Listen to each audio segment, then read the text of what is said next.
Banjir di Sabah mula menunjukkan tren penurunan. Perinciannya bersama Jovinia Jim Lajim di Kota Kinabalu. Teruskan Jovi. Ya, Otto. Semua pusat pemindahan sementara PPS di daerah Sipitang dan 2 di Membakut ditutup hari ini selepas keadaan banjir pulih. Di Sipitang, 2 PPS iaitu Dewan SK Padang Berampah dan Dewan SMK Padang Berampah ditutup pukul 2 petang. Seramai 329 penduduk terjejas banjir membabitkan 147 ketua isi rumah dibenarkan pulang selepas pemeriksaan mendapati kediaman selamat untuk didiami. Sementara itu di Membakut, PPS SMK Membakut ditutup 3.30 petang Sabtu melibatkan 119 penduduk daripada 47 keluarga. Penutupan dibuat atas nasihat Jawatankuasa Pengurusan Bencana Daerah selepas situasi disahkan terkawal. Pengisytiharan penutupan masing-masing diumum Pegawai Daerah Sipitang Abdul Karim A.M. Zahari dan Pegawai Daerah Membakut Yusri Ismail Yusof selaku pengerusi JPBD. Manakala 2 lagi PPS iaitu SMK St. Patrick dan SMK Membakut masih menempatkan 202 penduduk daripada 74 keluarga. Bagaimanapun jumlah penduduk terjejas banjir di Tenom meningkat kepada 5,246 orang membabitkan 1,741 keluarga berbanding 4,500 orang 12 tengah hari tadi. Di Beaufort, jumlah penduduk yang berlindung di PPS kekal 1,462 orang daripada 467 keluarga. Banjir di Tenom menunjukkan perkembangan positif walaupun jumlah penduduk di PPS masih bertambah. Paras air sungai semakin surut disusuli cuaca yang baik. Untuk perkembangan semasa di sana bersama wartawan Dulis Simon. Silakan Dulis. Baik, terima kasih kepada rakan penyampai di RTM Kota Kinabalu. Dan ketika ini bersama saya iaitu Pegawai Daerah Tenom yang juga pengurusi Jawatankuasa Pengurusan Bencana Daerah yang akan menceritakan sedikit mengenai perkembangan banjir di daerah Tenom ini. Sebab petang Tuan mungkin boleh kongsikan perkembangan banjir di daerah Tenom ketika ini. Okay, terima kasih.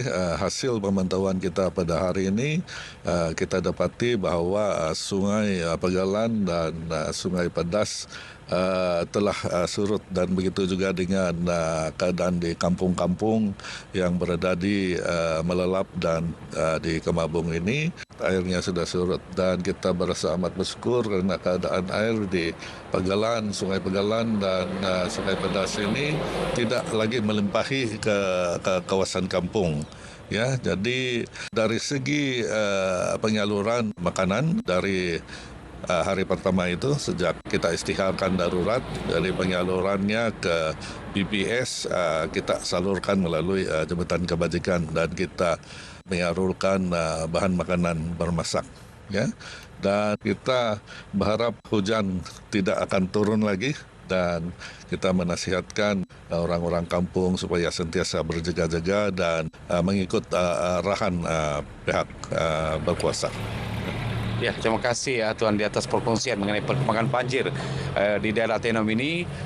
Kepada penduduk yang tinggal berhampiran Sungai Pedas maupun Pegalan di daerah Tenom ini, berhati-hati dan sentiasa berwaspada dan sentiasa mematuhi peraturan arahan yang dikeluarkan oleh pihak berkuasa. Itu saja yang dapat kami kongsikan mengenai perkembangan banjir di daerah Tenom ini. Kita kembali bersama rakan penyampai di RTM Kota Kinabalu. Silakan. Terima kasih Dulis. Pengurusan Sawit Kinabalu siap siaga walaupun belum menerima laporan rasmi pekerja terjejas banjir yang kini melanda beberapa daerah. Timbalan pengurusinya Datuk Victor P. Paut berkata, pemantauan berterusan dilaksana di semua kawasan ladang bagi memastikan keselamatan pekerja serta keluarga terjamin. Buat masa ini belum ada lagi laporan yang saya terima. Tapi walau bagaimanapun kita akan membantu sekiranya diperlukan untuk kebajikan para pekerja kita. Beliau ditemui semasa Wakabat Tahun Baru Cina di Tambunan. Dalam majlis berasingan, Datuk Victor menyampaikan sumbangan komputer kepada Gereja Kok Kaingaran serta 200 kerusi dan 4 meja kepada Masjid Daerah Tambunan. Turut disampaikan 100 bakul makanan kepada golongan memerlukan. 2 dekad pelaksanaan lawatan Kerajaan Negeri Perlis ke Sabah EKS Perbah terus memperkukuh hubungan antara kedua-dua negeri. Kerjasama jangka panjang itu perlu diperkasa melalui penerokaan peluang baharu dalam bidang ekonomi, pelancongan dan pembangunan modal insan. Demikian disuarakan Raja Muda Perlis Tuanku Said Faizuddin Putra Jamalulail ketika bertitah dalam Majlis Iftar Jami dan Majlis Apresiasi Eksperbah siri ke-20 di Sandakan. Menurut baginda, kejayaan Eksperbah hasil dedikasi Jabatan Kerajaan, rakan strategik serta sektor korporat. Selain keakraban yang terjalin menjadi asas memperluas potensi pembangunan rakyat. Terdahulu baginda berkenan menyempurnakan kolaborasi Dewan East Eat bersama The Elopura. Kerjasama ini bagi menghasilkan produk makanan ready to eat sekaligus membuka laluan produk tempatan menembusi pasaran Sabah.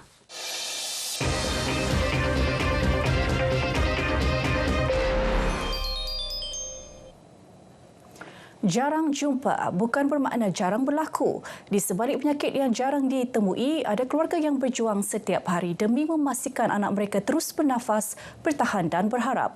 Ikuti perkongsian Alicia Ornella Michael sepenuh hari penyakit jarang jumpa 2026.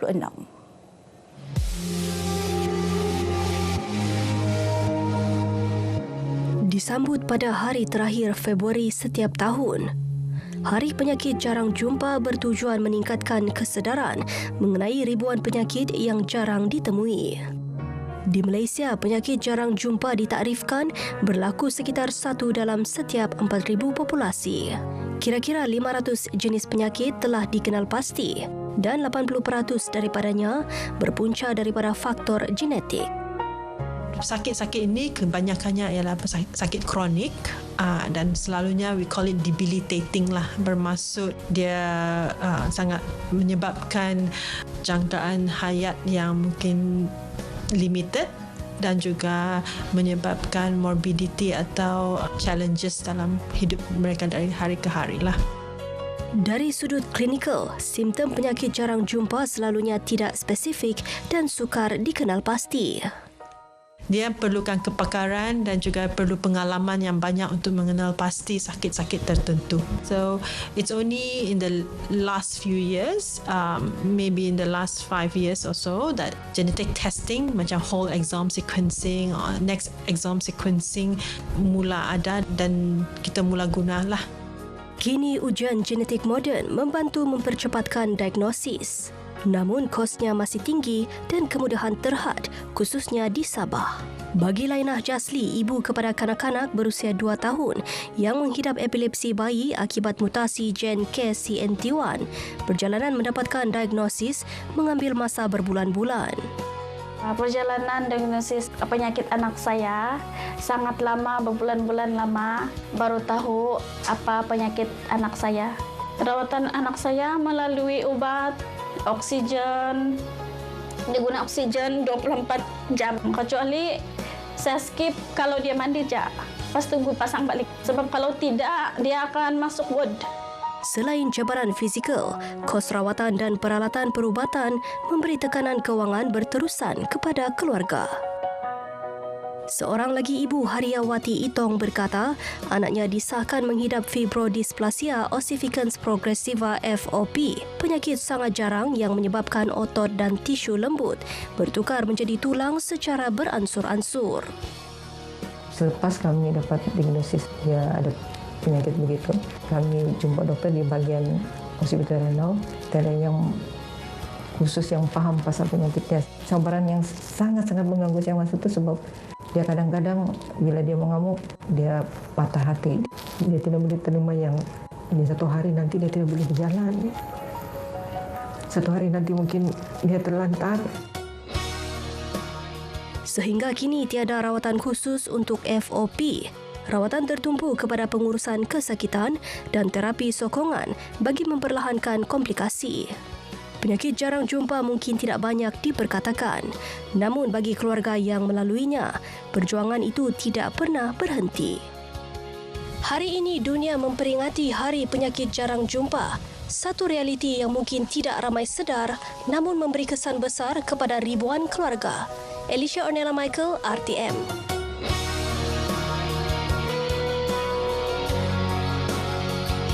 Aspek kebersihan terus menjadi keutamaan di Bazar Ramadan Lintasan Diasoka, Kota Kinabalu. Pemantauan berterusan dilakukan bagi memastikan makanan dijual dalam keadaan selamat dan persekitaran kekal bersih sepanjang Ramadan.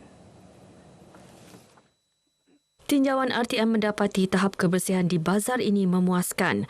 Peniaga dilihat mematuhi piawaian ditetapkan dengan memakai sarung tangan, apron dan penutup kepala. Selain memastikan makanan ditutup sempurna, pengunjung turut berpuas hati dengan susun atur gerai serta kebersihan kawasan bazar. Selama seminggu sudah, tahap kebersihan amat memuaskan. So, diorang memang menitik beratkan kebersihan untuk pelanggan-pelanggan yang datang melanggan di gerai-gerai mereka.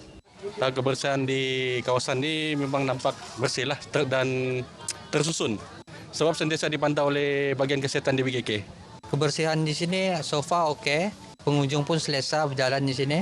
Harap pengunjung di sini sentiasa menjaga kebersihan lah. Bazar tahun ini memang sangat-sangat bersih dan sangat-sangat teratur lah.